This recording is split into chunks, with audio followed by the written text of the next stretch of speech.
Is it? I think it is. Toot, toot, baby. It's time to ride the funk train. We are the Atari 7800 Forever.com, and we're talking about the Pro System and other Atari jive. I am Funkmaster V, and that is John Stoll II, a.k.a. Silverback.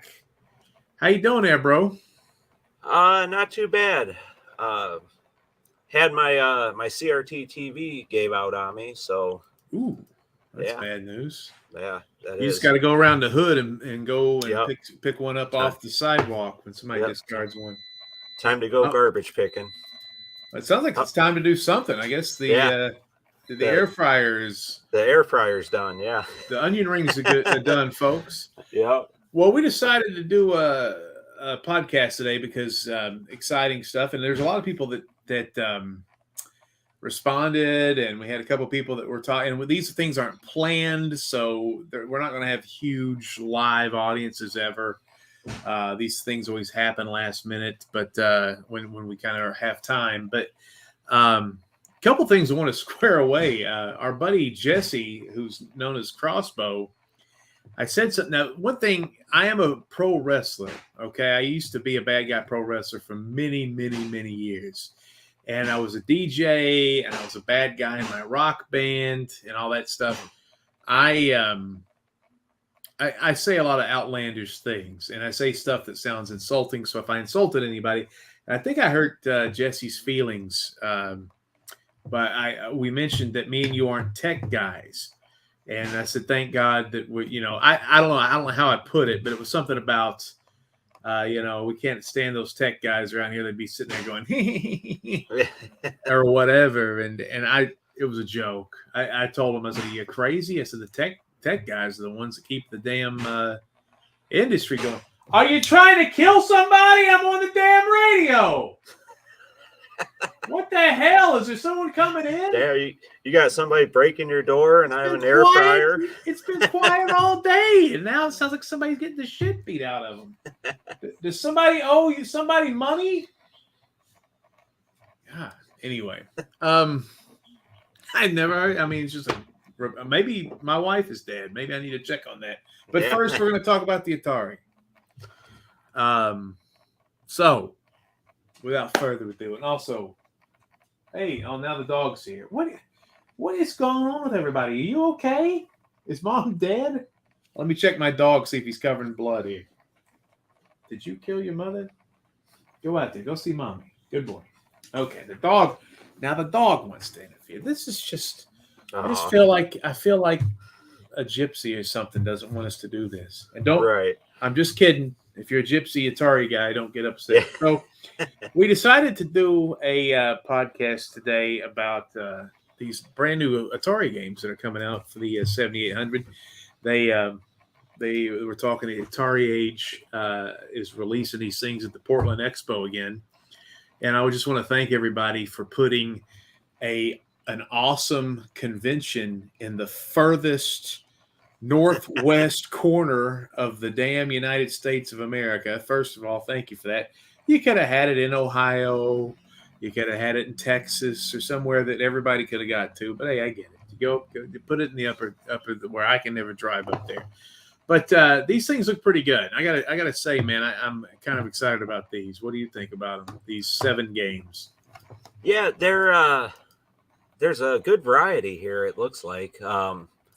Some of these Millie and Molly, I don't know if we're going to just start naming them off or if you want to announce them, but some read them off in order so people who don't know, we may be breaking the news to a few people.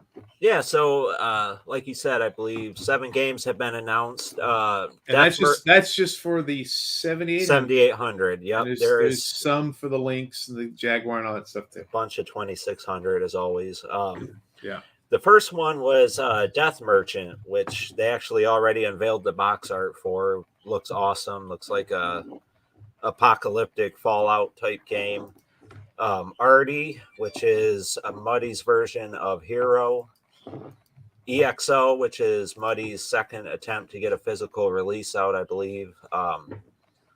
Herpes Curse is our Metroidvania for the 7800. Herpes? Harpy. Oh, Harpy. Yeah. Okay, I was Well, going to say the herpes Harpy. is a curse too. So I know a lot of people, but I think it's like 40% of the population has the herpes something curse. like that. Yeah. Plum Luck DX is a Mhm. game that I think you mentioned maybe on the last podcast. One of them, yeah. I try to get out there. Uzi the Goo Gaiden by VH. What is that? Yeah, Vlad. VHCC. Yeah, Yep. Vlad Zaninga. And Guys have great finally, names. Millie and Molly is finally coming to the 7800 after a few years of being ready. Well, I got to tell you, this list is exponentially more exciting to me than the last year, the 9 games or whatever. I mean, and nothing against those, but I think almost every one on this list is a game that I think is really neat to have. Now, I will say, let's see, how do we want to do this? We'll just talk about them. And so, what do you name the first one off there, and we'll go and we'll talk about each one down the list. Yeah. So the first one here is Death Merchant. Okay, so that's the artwork has been revealed already. Pretty sweet. Looks pretty cool. Now I beat this game, and I've only played it once, and it's kind of funny. I have a house guest with me. Wow. Today or this month. He's been here and he's making a movie, and I'm finishing a movie. He's making a movie, blah blah blah. And he's in this area finishing up, and he's a good house guest. He's reorganized the cabinets and he's fixed things, and he never really, when he uses the bathroom, it never really smells bad. But he cooks for us all the time, so he's been a good house guest. And I bought him because I saw it. He mentioned, he goes, I never played Oregon Trail, and right that night there's a handheld Oregon Trail game that is really awesome, and it's fairly cheap, and I bought it for him, and it finally came today. And he almost actually went to the Oregon Trail. So anyway, and everybody knows what the Oregon Trail is, but if you don't, it was made in 1971. I looked that up, and it's a text computer game, and almost everybody dies of dysentery. So if you ever see a guy named Terry, do not diss him. Don't say, hey, that's a girl's name, or he will kill you. But anyway, he played that and he actually got to Washington. He almost made it to Oregon. But anyway, Death Merchant is something similar. I don't know if it's as choose your own adventure-ish as Oregon Trail, but I have a description pulled up here. Okay. If you want to go over it. Yeah, see, look at you. So he said, he has written here, I'll just read this first paragraph because it's pretty long.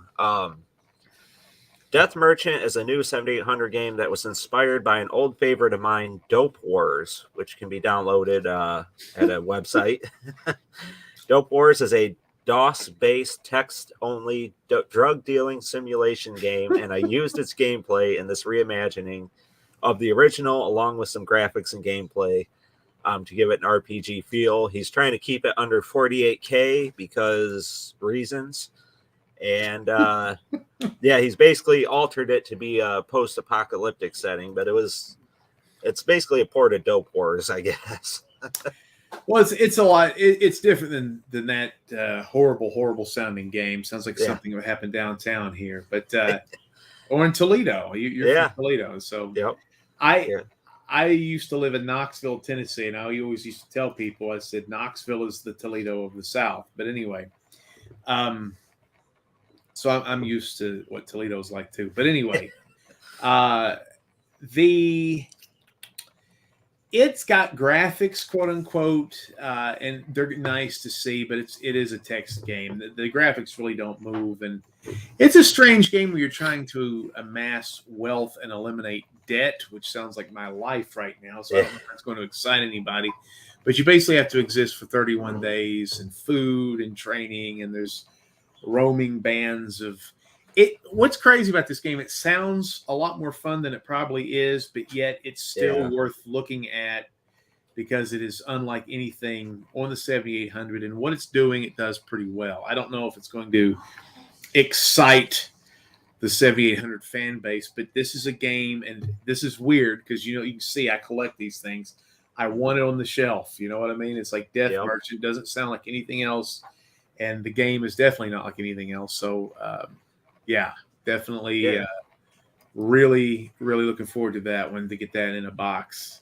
Yeah, I think you were spot on with the Oregon Trail comparison, because looking at the screenshots, it looks like Oregon Trail as I remember it. So it may not be as involved as Oregon Trail, but right.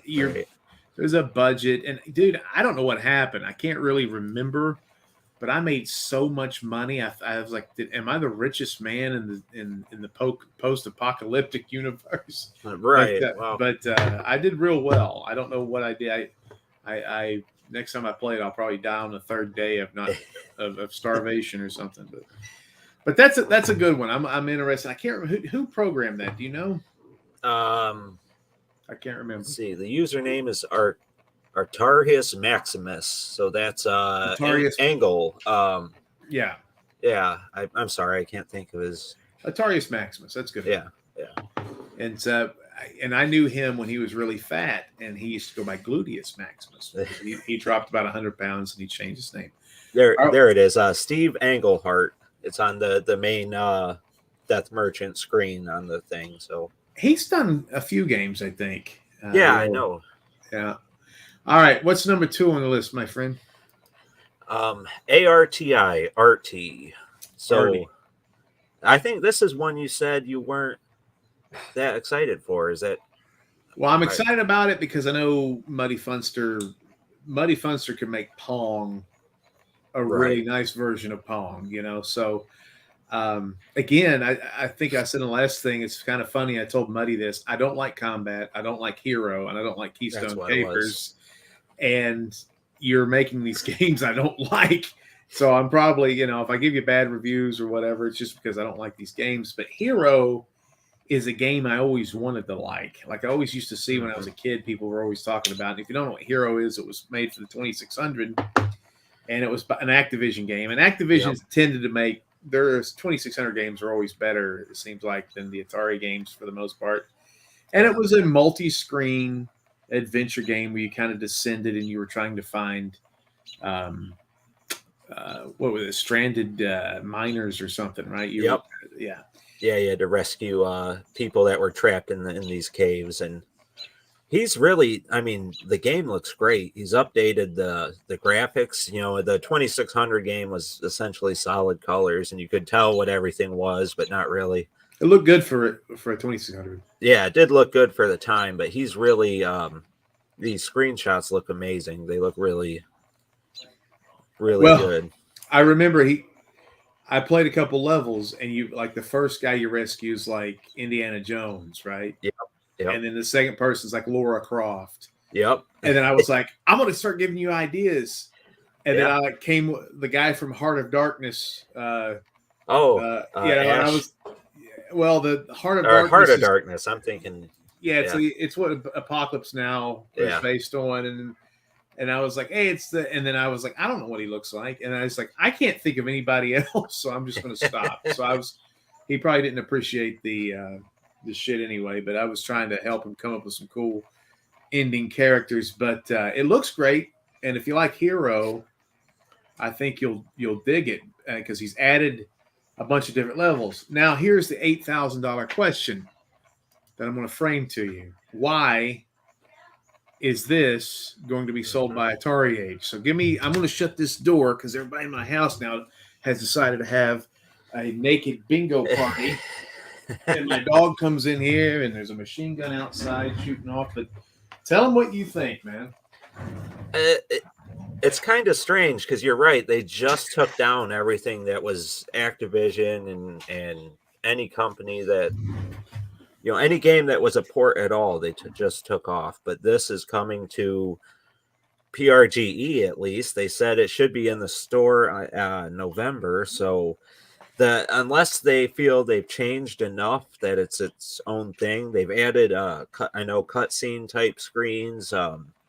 Loads of story text and stuff in here. So maybe it's transformative enough that they feel like it's okay. Or maybe they got a license. I doubt that, but.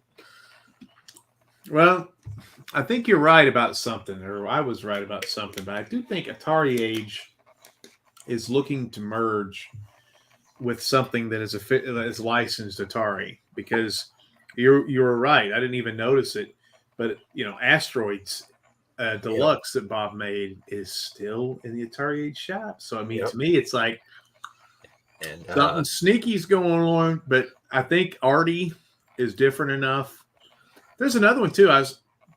Crossbow was after he was afraid that I was insulting him. He said IntelliDiscs, which is a 5200 game. It's a Tron. Oh, that's a game. Tron, yeah. That's still in the store. So and Frenzy / Berserk still in there. So, and Atari just bought Frenzy and Berserk, and there's a Magic game somebody brought up, and I was like, I think Crossbow mentioned a game that was in a Magic game, and I was like, Atari just bought that. So there's something with Atari Age and Atari, the company, and they're not telling us yet, but what are you going to do? But I think Artie is different enough. To get them to the point to where they're gonna feel like it's okay. All right, we got somebody. I ordered Popeye the day before yesterday. Oh yeah. Awesome. What day is it? 2 days left in the 2 days left in the sale. Yeah, perfect timing. And just so you know, he said it's going to take him about 2 months to get through these orders. Albert did, because he said it's the amount of orders he got is insane.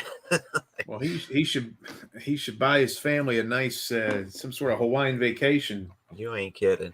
Because I know I spent quite a bit of money and I didn't have it to spend. It seems like everything is hitting at once this month. But Popeye is good. The guy, Pack Billy, he's back. Thank you for coming back, Pack Billy. We appreciate it. But thanks for reminding us. Yeah, so if you're watching this, you've got 2 days left. If you don't know what we're talking about, watch the podcast before this that we did last week. We talk about the games that are going to be taken out of the Atari Age store, not just 7,800 games, but all licensed games where there's going to be a legal conflation. And what we were talking about is something's up, because all the Atari owned properties seem to be still in the homebrew store. So I smell a rat, and it could be good. We talked about that last week too. If you want to get into that, we talked about what could be good or bad if Atari buys Atari Age or they merge or whatever. All right. What's the next one? This one, I think we've gone over it a few times. You actually put up a review of it. EXO, Elite Xeno Operations. So that is coming to PRGE and supposedly the store in November here. So it would have been there last year, but there was a problem with the Hokey chip. And if you don't know what that is, the Hokey chip is a new Pokey chip, because we're running out of Pokey chips. But there's a problem with the audio, and that's why it was delayed. That's another muddy game, and I know a ton of people in the community are really excited for it. They probably have it on the digital version already. He's released a version. If you go to the Atari Age forums, you can download EXO for like $5. How much is it? Is it 5 or 10? I think it's 10, and then he has like a digital deluxe version for maybe 15 or something. He's got a picture of his naked wife or something. What does that mean? You get an extra what? What does that come with? I'd have to pull it up here. Hey, you're dropping a ball. I don't. And I can't wait for that to be released. And I did a review. Here it is. And our website, Atari7800forever.com, we've reviewed almost every game, and that one is one of the few that one had a 5.0 score, right? I gave that a perfect score, EXO. I think you did. I mean, I know you really, really enjoyed it. So I liked what I dug about it the most was the sum was greater than the total of the parts or whatever that is. It's just there was so much added, and it was so much nice little tweaks and additions, and the music was great, and it was just all these accoutrements around the game itself. Game is fine, it's great, but it's just all this love and time poured into it. You can't deny it. Yeah. Oh, it looks incredible. I can't wait to play it.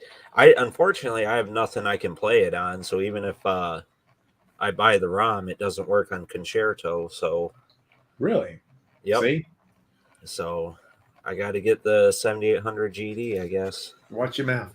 But gonna keep saying that joke. It's just I don't know. Sometimes these programmers, I don't know if they just don't. Anyway, Yeah. I don't want to get in trouble again.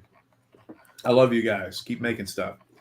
Mm. But anyway, EXO is a great game. It's kind of like an adventure game. It's kind of like a shooter. There's boss battles and stuff in that, and it's really, it's like our version of Metroid in a way. So it's got that submersive underground kind of dude, looks like a lady vibe to it. So anyway, it's a good game. Well, it's funny that you said that because the next game that we have is Harpy's Curse. That's Herpes. That's Harpy. Oh, Harpy. Okay. And he has it labeled a Metroidvania for the 7800. So yeah, I just don't feel like that. I know what he's saying. I just don't feel like it is. Now you have a lot more experience. You loved this. Is Revan Tully made this? Yep. And so, is this a Dragon game too? I believe it's in the Dragon universe. If you played the Dragon Havoc, you play as the Harpy enemy. Only now you're obviously the good guy, I guess. Wait a minute. So when you play Dragon's Havoc, we're the bad guys. Is that right? Possibly. Well, wait. Are we a harpy or are we a dragon? We're a harpy in Harpy's Curse. Okay, so the harpies are what we're fighting in Dragon's Havoc. And Dragon's Havoc. Oh my God, we're playing both sides here. Yep. All right. Just a little bit of the description. He says you have four. You have to defeat 4 bosses, 4 keepers of the maze. Then you get to face the Great Sphinx. You get to pick up power-ups as you go through, stuff like that. So I get the Metroidvania feel. And I get it? Yeah, I've played it. There is some good exploration with the flying and stuff. You can kind of fly between screens and plummet to other screens. The attack is kind of, I don't know. You got to dive bomb the enemies, and you kind of. It's tough, right? It's a little, It's a little convoluted. It's counterintuitive a little bit. I kind of felt like that way with the Dragon's Havoc. You can't miss. You screw yourself. It's interesting, and it may grow on you. But yeah, I kind of felt like I was trying to, I don't know, like throw a baseball bat into a basketball hoop or something. It just felt uncomfortable. Mm-hmm. So we'll see. I mean, you got to applaud the stab at originality, right? Yeah, I think he's trying to do something different, and that's great. But I don't know, maybe just spitting some bullets or having a sword would have been just as good. And don't listen to us because we're wrong about games all the time. We'll sit there and say this game's going to suck, and then we play it and we're like, oh my God, I love this, or vice versa. So so yeah, I mean, and his games have been, again, he's the type of guy. He's the guy. His games all kind of look the same. So I kind of like guys that do that. I feel like, oh, this is a Revan Tully game, or this is a Vlad game, or this is a Muddy game, or Bob De Crescenzo game, or whatever. You can Well, I can tell you too that with Harpy's Curse, the longer you play it, the more powerful you get. So if he intends for the initial attack to be kind of weak, and then you get more powerful stuff, maybe that's because you do get to feel pretty strong after a little while. I'm strong like Hulk. Pac Billy says it looks like Zelda 2. Yeah, I see that a little bit. Yeah. So Zelda 2 that's kind of some people love that and some people don't. So yeah, I loved it. So next game here, I think this is one you said you were looking forward to, Plum Luck DX. Yeah. Golly, I don't want to be negative Nancy. Who makes that? Was that Smitty B, or is that okay, is that it's Smitty B. Smitty. So is that Matthew Smith? Is that who that is? He helped with Attack of the Pesci Robots, right? Is that the same fella? I think you're right. Okay. So yeah, it's kind of weird when you start getting confused. He's a British guy, I think. And he did a Plum Luck that I beat. And I loved it. But it was seems like it was unfinished. And I think and I was like, that's not true. It felt like it was finished. It just felt raw, And he said, I'm not going to put it on cart. And I was like, I love this game. And he came out with this DX version, and there's a gameplay tweak that I can't stand. And I hope really? I get used to it. Yeah. And I don't know. I have to go back and play it to know what I'm talking about. But it's a really cool game. It's basically, it's like a plumber game. Can you imagine a plumber in a video game? Have you ever heard of such a thing? Yeah, they'll never catch on. Yeah. If you've ever played, what's it called? Pipe Dream, I think. Okay. It looks a little bit like that, where you have to hurry up and get the pieces in place before the goo kind of runs out the end. Yeah. Is that how it works? I haven't played it yet, so it's like a action puzzle game. It's like you've got, like you said, the poo or the radioactive waste or whatever's coming down the pipes is coming fast. Ayo, just like my honeymoon. And you got the pipes, and you got to attach them quick to the other fitting across the board, and then the levels progress, and there's like more convoluted shapes you got to go around, and so again, I'm excited about this era of 7800 games because we keep getting games on cart that are newish, that you've never seen before. So it's kind of fun. It's not just retreads. Well, he does explain a little bit here. This is from Smitty B himself back 2 years ago. Plum Luck DX is a follow-up to / remake of my first finished 7800 project, Plum Luck, from 2017. In a way, this is the game I really wanted to make back then, but couldn't because I wasn't familiar with the system. And this is now why it's called Plum Luck DX. What does DX mean? Deluxe, I believe. Oh, see, look at the big brain. Yeah. Did you go to public school up there in Toledo? That's really good. You know it. I didn't. I thought you went to Montessori school or something for me. Yeah, so that's a good game, folks. Yeah. If you want, I think all 7 of these are worth a purchase. To be honest, man, these are all pretty exciting. And the next one, I'm really excited for this one, probably more so than his other 2 games. Uzi the Goo Gaiden. Gaiden. Gaiden? Gaiden. Is it Gaiden? I don't know. I've lived in Tennessee too long. I've forgotten. I don't know how to pronounce anything properly anymore. Yeah. So tell me, I've only horsed around with this. Now, this is a Vlad Zaninga game.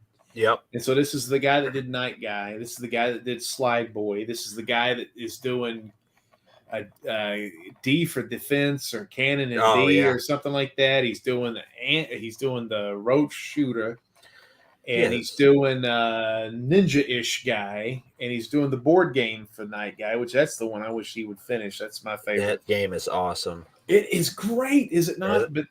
But this Uzi the Goo, I don't know much about. Hey, we don't. It seems like a good combination of his past 2 games, really. It has sort of the quest elements of Night Guy and the sort of puzzle elements of Slide Boy a little bit. So it's like a merge between the 2 of them. So how does it work? I mean, I know he's into these like adventure type games. And what I mean by that, single screen, kind of going through a maze, you clear one screen, you go to the next. Yep. So that's what I mean by it. So it's another one of those, correct? Like Slide Boy and Night Guy. Yep. You control it more. It's more like an overhead view, kind of like a Zelda-ish, Zelda, the first one. Okay. You control your little goo ball, and the levels are pretty massive. You have to clear each floor. The demo goes through to the 3rd floor, and you have a timer that's constantly ticking down. So you have to either beat it within 999 seconds or find some more items to increase your time and stuff like that. And every room has at least, usually has at least one puzzle, if not multiple bosses, enemies. Your guy doesn't have any attacks per se, but he can jump into a cannon. He can shoot, get power-ups and become a fireball and stuff like that, turn into an ice. little Kirby type thing. Exactly. Yep. Huh. And it's really well done. The graphics might be a little less than his last two games, but I think it's so packed full of stuff that I still prefer it to at least the demo to his previous two games, and those were really good already. So Yeah, and you don't know he could improve those things too. With right. So, well, that sounds interesting. I mean, again, this is another guy that is just cranking out these games that you're like, where is this coming from? I mean, I don't know. It just seemed. I just saw he's releasing a game for the 2600 called Game of the Bear. Yep. Which that I don't buy 2600 games because I just don't have either. money. I'd like to have some, but I that one looks great too. You know. Yeah. So yeah, I don't know how he does. If he has an assembly line, just throwing these things together. Where is he coming up with these ideas? I mean, yeah, the Night Guy board game one, 30 Squares of Doom, fantastic game. And I don't know if I've ever played anything like that. Have you? Nothing exactly like that. I mean, God, I wish that would go on a cart. That game is, well, yeah, it's awesome. It's great, and it's kind of like a mini game. It's kind of like a Mario. Yeah, that's like a Mario Party thing. Yeah, but it's kind of an adventure. And yep. you got to go. You have the shops like Zelda, and you got to buy stuff to improve your situation, and you got to land on the right spot. So it's kind of a dice roll. So there's luck involved, and yeah, it's just that's a fantastic. You can buy stuff, but anyway. But you said to me, you think Uzi the Goo may be the best game out of this list. Yeah, it's probably the one outside of EXO that I'm most excited for. So, well, Crossbow is here. Crossbow is the only other. There's between me, you, and Crossbow, we're the only three people ever write a review for Atari7800.com. And I was going to say, I don't know if you saw the beginning, Jesse, but I did say, yeah, I'm a bad guy pro wrestler. I talk a lot of crap. If I said anything offensive about the tech guys last week, I didn't mean anything by it. I'm saying that me and Silverback are unique because neither one of us are programmers. Yeah. And it seems like a lot of the people in this hobby are programmers or people who understand the code. And I just think there's little elves inside pulling pulleys and stuff. I don't know what the hell's going on. So no disrespect. You guys make the world go around with these things. And we love playing them. So keep churning them out until I drop dead of a heart attack. Yeah, I think Crossbow is really good with the technical stuff in the console. I think he might have helped me on the forums one time with something. So Jesse said he's not a programmer. You fix this shit. You're a tech guy. You know what you I've got some problems with I'll tell you something. I got my 7800 quit playing basketball after the first screen. It's just so weird. I've got 3 copies and one's a multi-card. And I'm like, what is so that's the thing that we've talked about this before on another podcast. It's just is the multi-cart the way to go? Because these things are failing and they're not reading the carts like they used to, and these things are approaching 50 years old. And if you don't know, I don't know if you have to go to the Big and Funky Productions YouTube page, but you'll see something called Ivory Tower Collections. And if Crossbow, this guy, he also goes by Crossbow. He also goes by Jesse, which I think that's what his mom named him or something. But I don't think he named himself that. But he fixes these things and fixes Ataris and computers and stuff like that. And I don't know if it's his full-time job, but I know he's very busy making old, fat, nerdy guys happy when their shit breaks. And I think he's in Missouri, so he's kind of in the central location. I wish they would do the Portland Gaming Expo where Jesse lives instead of the armpit of the United States up there. Yeah, that'd be nice. Somewhere just central in the country. Yeah, 7800 Retron. I kind of thought that too. Have like they have a Retron 77 for 2600. I wonder why they never made like a Retron 78 for 7800 stuff. What is a Retron? I don't know what that is. That is a after the the copyright for the NES and stuff left, they started making aftermarket Oh. NES consoles. And Yeah. Okay. yeah. So. Huh. Yeah, you would think they would just do a 7800 that would do the 2600. That would cover. Yeah. Yeah, I don't know. That's interesting. That's interesting. Well, what else is left on the list? We have one game left to talk about here, and this is one that's, I think it's been done for a couple years now. Millie and Molly. Oh yeah.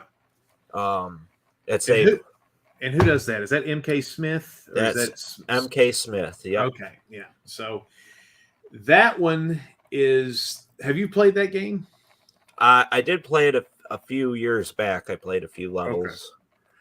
Okay. That game has a gameplay mechanic. You talk about the wizardry of this stuff and just blowing my mind. I still don't know how he does this, but it's another weird. It's kind of like the Attack of the Pesci Robots, where it's like a port of a recent Commodore homebrew, and for some reason he liked it and decided I'm going to put this on a cart, which it's been years. And I've actually reviewed this game, and I don't normally review games that aren't on cart.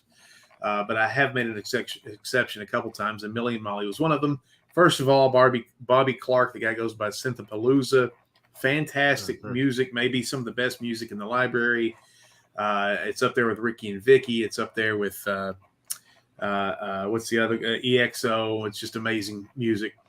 But it's a puzzle game, and it's pretty simple. And you got two old ladies, which, hey, it's about time we show some love to the older ladies out there, because older ladies need love too.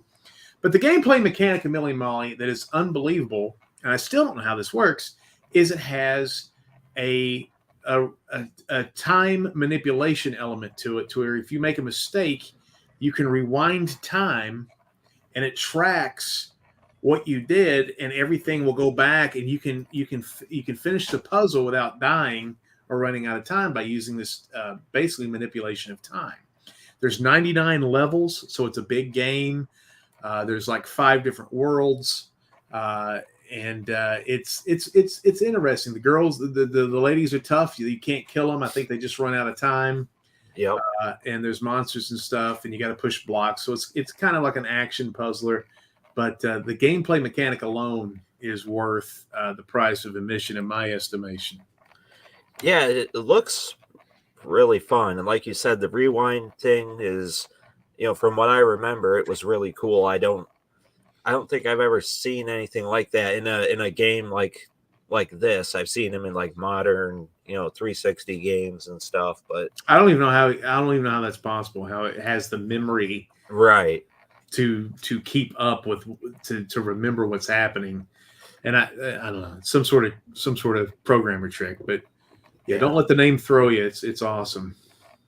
And he has like you said, Bobby Clark doing the music, Mark Sarna's helping with the coding and stuff, so or helped with it. Like I said, I think it's been done for a while now. But well, I know I read somewhere that he said he's updating some graphics and putting some little extras in and some Easter eggs and stuff too. So it's going to be a little bit different. And this is the other thing too. I want to put this out into the universe, and I'll probably say this a couple of times. When you guys get these ROMs and ROM packs and stuff, these aren't necessarily the completed games sometimes.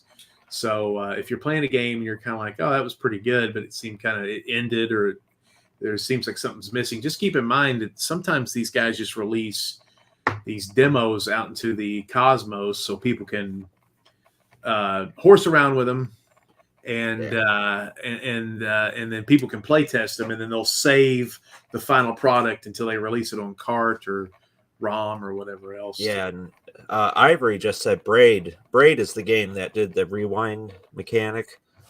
And that's an Xbox 360 game, and it almost works exactly like Braid. So I is don't that know how little puzzle game too? Yeah, it's another puzzle game that you could rewind. You mess up and rewind time and stuff like that.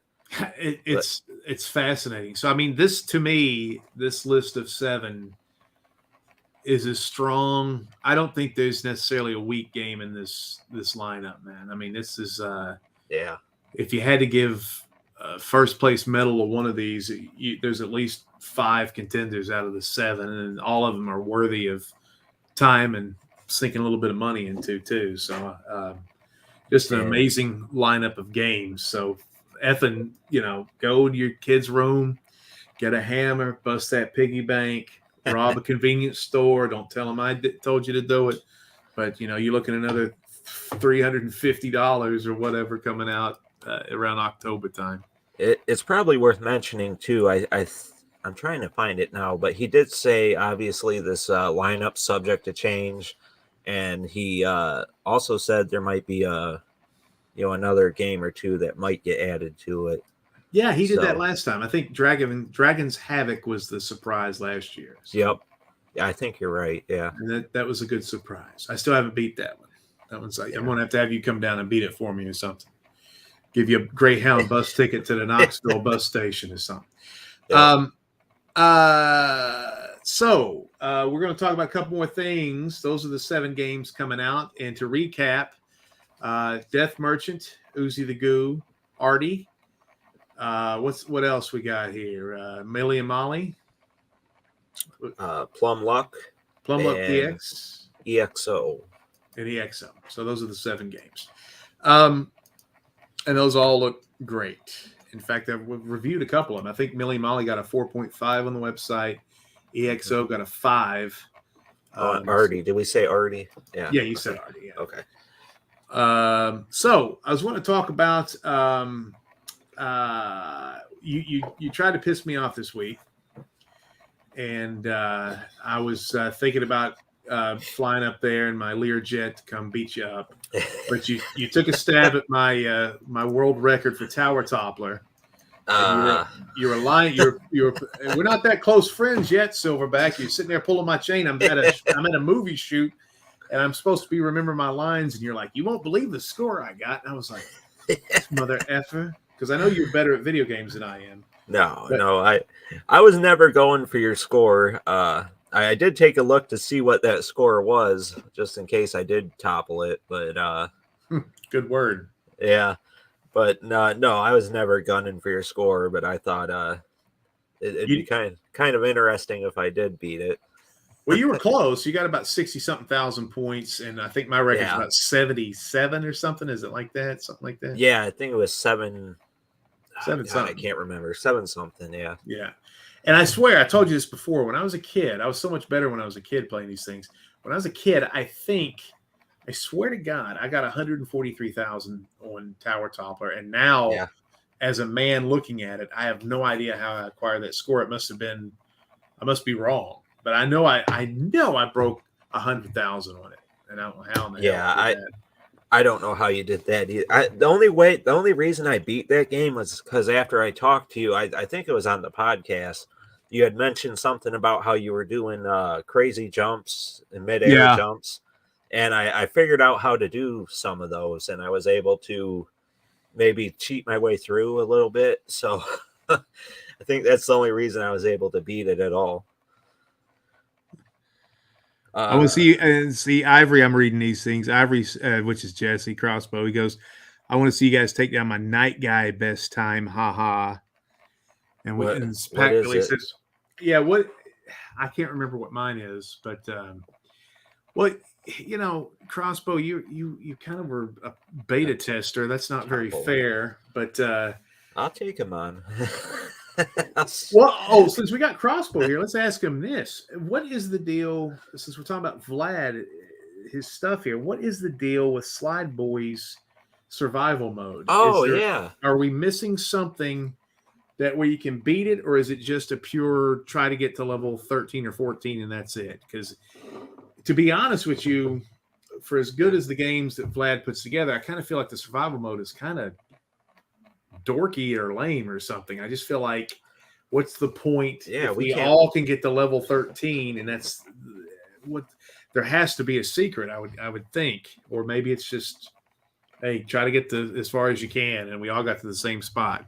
Yeah, but Vinny thinks that there's a secret we're missing. I think you just get as far as you can, and that's it. Yeah, as far as I know, you just try to get as far as you can. No way to actually complete it in that mode. Wow. God, wouldn't it have been cool if there was like some sort of little secret to give you like an extra 30 seconds here and there? And you, oh, hello. Where are you going? Well, I Huh? mean, that's kind of what I thought initially was, you'd beat a level and maybe get like another 5-10 seconds added to your time. So, Boy, that was a fun game though to beat. yeah, it was a great game while it lasted. Pack Billy says, who would win in a fight between Bob DeCrescenzo, Muddy Funster, and Vlad? If we're talking about an actual physical altercation, I know Bob seems like a pacifist. I think Bob, if you wanted to fight Bob, he'd probably convert you to Christianity before he would throw a punch at you. Of course, I don't know what he believes in. I'm just saying he seems like Mr. Rogers or something. Muddy Funster looks like he's got a little weight on him. Muddy's he's British. Probably he's a southpaw pugilist type guy. And Vlad, I don't know. I don't know what Vlad looks like. Vlad is from South America. Maybe he's got some pet snakes he can pull out or something. I don't know. Maybe he's got a boa constrictor.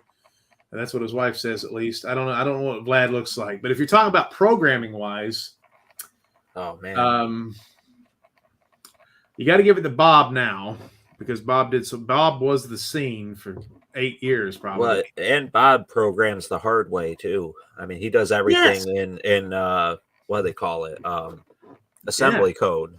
Yeah, and I make the web pages handwriting HTML still, I mean, that's why my web page looks dorky, is because it's like an advanced GeoCities website. But I like how it looks. That's why I don't care. But I like how it looks retro. But I think you got to give it to Bob just because he's been around the longest, and he's probably got, well, according to my site, he's got 2 of the 3 best games of all time that he's programmed, which would be Bentley Bear and Baby Pac-Man. But Muddy, you give Muddy some time, he's going to give Bob a run. And then Vlad is a machine too. I don't know. Those, no offense to anybody else, and Sarna and all them other guys, and MK Smith and Smitty B and Bido Empire and Gambler and all these guys, and Franco Dragon and all the guys, they're doing a good job and coming up with good stuff. But I mean, those are probably the top 3 geezers. Revan Tully's in that mix too. I'd say he's right behind that first pack. But unbelievable heavyweight fight there. I think when it's all said and done, Vlad will have put out way more games than anybody, because man, he's pumping them out like crazy. Well, so is Muddy, man. Yeah, so is Muddy. Yeah. I mean, I think Bob's slowing down a smidge, but not really. He released 3 of the last group, but yeah. But I had some Atari VCS news I was wanting to go over, and I can't remember what it was. So I'm a bad podcast host, and I just know my VCS still sucks. I haven't really tried to fix it. So what you do is, if your VCS is frozen like mine is, it just tries to keep updating and resetting. Is you got to go to Discord, and at my age, Discord reads like I'm trying to see the Matrix. It looks like an old DOS code. I can't believe kids like this stuff.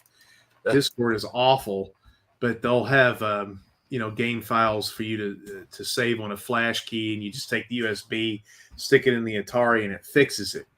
But as much as we're excited about Atari keeping up and doing this and doing that and buying these properties, they got to get their VCS under control. There's a lot of question marks about it. Like, mine's still a piece of crap. There's something about the store. Like, there's a zip code issue. Like, when you try to buy a video game in the store, which is a major important thing to do if you have an Atari VCS, they have a problem they can't fix right now. So if the world goes, should we buy an Atari VCS? At this moment, they got to get their crap together. And it's unfortunate because they've got a lot of cool stuff coming out. Mr. Run and Jump. They got that VR game, but it's also strange too. I mean, they don't release the Roller Coaster Tycoon is not released on it. And you're like, that's a premier Atari. That's like one of the few Atari games that lasted the last 20, 30 years, and you don't even put it on your marquee system. But I think in a few months, if they get all the computer stuff figured out, the VCS will be a lot stronger than it was 2 years ago, definitely.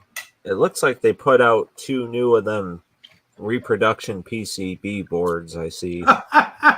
You can now get Well, you can get Lunar Lander and Warlords that were just added. So I mean, we can all stop breathing now. I mean, it's Yep. just we can die and go to heaven. We can get a Finally. lunar lander PCB board for me to break accidentally as I'm looking at it. I don't even know what people are supposed to do with it. What do you? And I assume you have to be able to play off of it, right? I just think it's a thing you have. I think it's just artwork. a hang up. Yeah, I don't know, and it doesn't look that great. And I think what they should do is release arcade marquees. I think would look cooler. Yeah. Yeah. But I don't know what you do with them, and I don't know many people who are running out to go get a lot of Lunar Lander right swag. Although the new Lunar Lander Beyond, the trailer at least looks freaking awesome as hell. So, but that's going to be on the VCS coming up too, and so. Yeah, I don't see anything new on here though. So I've got no desire for the VCS. James with 0-page homebrew. Oh, them guys, those Canadians. We don't say their names around here. I'm just kidding. Hell, you're almost a Canadian. You're up in Toledo. Not you're right sure near yeah. Oh yeah, they're right there. Yeah. Not sure if he's able to get the stuff fixed. But I changed gears because stream early day is supposed to show some. Well, maybe one of the cats took a dump on his computer up there. I don't know. Peed in his USB ports. But you got anything else? I feel like as soon as we end this damn thing, I'm going to be like, that's what I was wanting to talk to you about. Let me look it up real quick. I wrote it. I put it in the. While you're looking that up, I guess for the 7800 game drive or the GD, that's probably it. That still has not released, as far as I know. I'm set up to get an email as soon as that hits Stone Age Gamer. God, you're so good, man. I think that's exactly what I was wanting to talk about. Is because you told me, hey, Vinny, you need to be on the ball because this GD Atari thing, and I said, watch your mouth, and you were like, I do what I want, but I was like, you were like, it's going to drop next week, and that was what was thought to happen on the boards. And I go there like Wednesday, and I'm like, it's sold out. I've already freaking missed it. And I don't know if did we tell or talk about Ricky and Vicky is free on this thing? Yeah, I mean that's huge. I mean, because the ROM does not exist really, nope. And I think that's it's going to be on the 7. And if you don't know what that is, the 7800 GD, we're not taking the Lord's name in vain. Is one of these multi carts. You stick it in the 7800. It's got a scan disc. You can put all the digitized naked pictures you want, but mainly what you use it for is the 7800 homebrew ROMs or the regular game ROMs. And you can just sit there and play until the whole damn thing turns white hot and melts. But the ROM for Ricky and Vicky, which many people consider that's the best game for the 7800, is something that was made by PenguinNet, which is not, it wasn't released at Atari Age, so there's not endless stock. The guy made as many as he wants. He's selling it on Steam. But to play it, and I've heard, I don't know, but I've heard it's superior on the 7800 than it is on Steam, which is kind of odd. I don't know if that's true or not. Maybe it's because you can actually use, I don't know. The Steam version is actually running on an emulator they wrote, I believe. Okay, well, so that's probably why somebody would say it's better on the Pro system than it is even on the Steam. So the ROM's been missing for years, and not missing, but just not available. The things are going for $600. The game itself is going for $600 on eBay. So if you buy the 7800 GD, Ricky and Vicky comes with it. So that's kind of cool. 2600 Jag said Atari said Lunar Lander won't be on VCS. I thought it was on VCS. Who said it wouldn't? One of our viewers here, 2600 Jag. Well, who did he say said it wasn't? Atari said Lunar Lander won't be on VCS. What's weird is I was on a webpage, a social media site, and they released the trailer, and it didn't say Atari VCS. And I was like, Well, goodbye. Wow, the phone rang and Silverback cut his throat. But it didn't say the Atari VCS, and I was like, oh, okay. Oh, shit. Man, Lenny Kravitz, dude, he keeps calling me. This Lisa Bonet chick, broke up with Mimosa recently, and he thinks he's got a chance with it. The phone's not near me. But anyway, I was on a social media page, and I saw on the trailer, which trailer looks badass, they didn't say Atari VCS. And I said, is this thing coming to the VCS? And the Atari official gimmick, the guy, the social media account, said, it is coming to the VCS, exclamation points. Now, that doesn't mean that could be a secretary or some schmuck that works at Atari that doesn't know better. But I saw another trailer where it did say the Atari VCS it was going to be released on. On the official website, it doesn't list the VCS. What the crap? What are they doing over there? It says Steam, PlayStation, Switch, Xbox, and Epic. What the hell is Epic? That's I have no idea. That's the best-selling song from Faith No More. I don't know how that's going to work. Michael Patton is going to be able to play it. Somebody from Atari said it is. So here we go. This is another thing with Atari where we don't know what the hell is up or down, but that's unfortunate because that looks cool. And I've never really liked Lunar Lander before, so I was looking forward to it. That's the thing too. Like I'm on the fence about getting a VCS. I know you said not to, but I still I'm interested. If they stop putting games out on it or their marquee games, then I probably won't get it. Well, they're going to put what's coming out. 2 games are coming out for it right away. Haunted House and oh god, I'm spacing. It's something like Lunar Lander. It's an interesting Quantum. Yeah, Quantum Recharge. That's the thing about the Lunar Lander. It's not a recharge game, so maybe it's beyond. So it's not one of the beyond the VCS. But man, right. But that cat that's making the VCS games, man, those recharge games, those things are freaking amazing. But well, what I said last week, it seems like there's more games coming to it now more than ever, and it seems like I almost guarantee you, and nobody's really talking, is there's going to be more and more of those home brews. And the thing that I'm excited about at the VCS is what if we start having Jaguar 5200, 2600 Lynx games in the Atari VCS store, and you can play everything just sitting on your fat butt, eating Doritos, getting the dust intertwined with your hair, and you don't even have to get up off the couch to change your system out or anything. That will be awesome. And Failsafe from the 7800 that Bob made is in the thing for $5, and that's a price to move. I'll tell you that much. Oh yeah, that's a good deal for that game. That's really good deal. It looks like they released a lot of their Jaguar games on the 50th. I guess the only ones they don't have is like Breakout 2000 and a few of them odd games. So we got a guy in here that's got 2600 Jags as his VCS's brick. That's why I can't recommend it. I love mine. I can't play mine right now, but I haven't really spent time to fix it. But they got to get that shit fixed, man. I mean, that's just ridiculous. So that's the thing. We're talking about last week. We're talking about Atari. If Atari buys Atari Age, or they somehow combine, is that good or bad? Mm-hmm. Atari's like the New York Jets. You always think it's going to be great, and there's a lot of things to get excited about. But when they start the season off 2-6, you're like, this team sucks. I kind of feel like I don't know if I want my Atari Age to be dropped in the sewer, so to speak. And I kind of like Atari Age being a separate entity.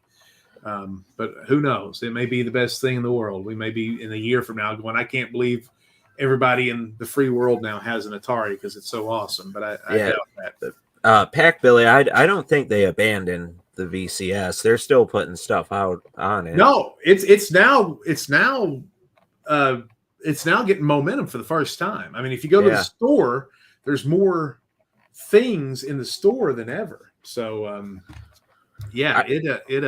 it's exciting, and I think a lot of the home brews are going to start appearing in the store. So I hate to say, I think they need to knock the price down on it to like $200 or below Well, sure. as just the go-to price. And then if they do get the Atari Age homebrews on there, I mean, I think that's a huge market for them. I think, not just having Failsafe, but Bentley Bear and all like the stuff we talked about last week, basically. Yeah. Well, it'll be a lot of fun. And it seems Yeah. like this. I'm going to tell you a story that you won't care about, John, and everybody else listening, but I'm going to tell it to you anyway. So I was a professional wrestler for years, and still am. I still wrestle from time to time when my back allows it and my knees. But my tag team partner was a guy named Big Luke Walker out of Chicago. He's 7 feet tall. Well, on social media, there was a thing called Trash Bag Wrestlers. Stay with me. And it would point out when people were not wearing proper ring attire, like tennis shoes, T-shirts to the ring, blue jeans to the ring. And wrestlers became mortified that they were going to be exposed as not having real gear. And so people started buying better and better gear to avoid that. Now, I didn't know this for years, but my tag team partner told me he was the one that started that before he even knew me. And it was a huge thing. It went all over the United States. No matter where you wrestle, people would be like, oh, trash bag wrestler, if you had sneakers on or you were wrestling in jorts or something like that. So I say that to say this. I think what is interesting about this conversation is if Atari Age is not allowing Popeye, which is fucking great, and Penta and all these other things, or Pinga or whatever is now not going to be on the store. What's the name of that? The proper name? Yeah, it's Pinga. Penta. Yeah, Pango is the real name. Yeah. So if we're not allowing Qbert and all this stuff, what's going to happen is people are going to start making original games. Mm-hmm. And I think even as good as Popeye is and Qbert and all these games and Burger Time and Frenzy, and some of those games are amazing, I always enjoy original 7800 games over the ports of these computer things. Yeah, me too. And a card thing. So I think that's one thing that all this happening, that's one positive that we didn't mention last week that's coming out of it, is now we got 7 games that are similar to other games, but have never been released before, and they're going to be ours and ours alone. And I think that's kind of fun. So that's, I think, the rumors and the availability and the immediate to have a nice box. And Atari Age does a lot of nice stuff for those guys. The manuals, the boxes. That's cherry stuff. That's expensive stuff unless you're doing a lot of it. So I think guys, if they want their games to be played, they're going to start. Well, I got to make an original game instead of just saying I'm going to port over Commando or something. Mm-hmm. Yeah, and like you said, the original games are the ones that I get excited for the most. The Dragon's Havoc was one I was really looking forward to last year, and Night Guy before that and stuff. Those are the ones that, because you kind of know Popeye. As good as Popeye is and as good as it turned out, we've all played it and we have ways to experience it. But true, it's very good for I love it for the 7800 though. Yeah, it's a great game. Well, I mean, have we pretty much shot this thing in the head? Are we done for the night, you think? Yeah, I don't think there's really anything else. Yeah, I think, I mean, I wanted this to be a quick one because there's, like I said last week, if there's 7800 news that we need to talk about, we'll do it. It may not be for 6 months, but here we are. 1 week later, there's the 7 games, and Crossbow said, and I think I read it somewhere else, there's probably going to be 1 or 2 more that pop in to this Oregon. So I would like to start a petition to move Oregon to the center of the United States because I don't feel like driving out or flying out to Portland, but it would be awesome if they were somewhere, if we did this in Iowa this year or something. But right.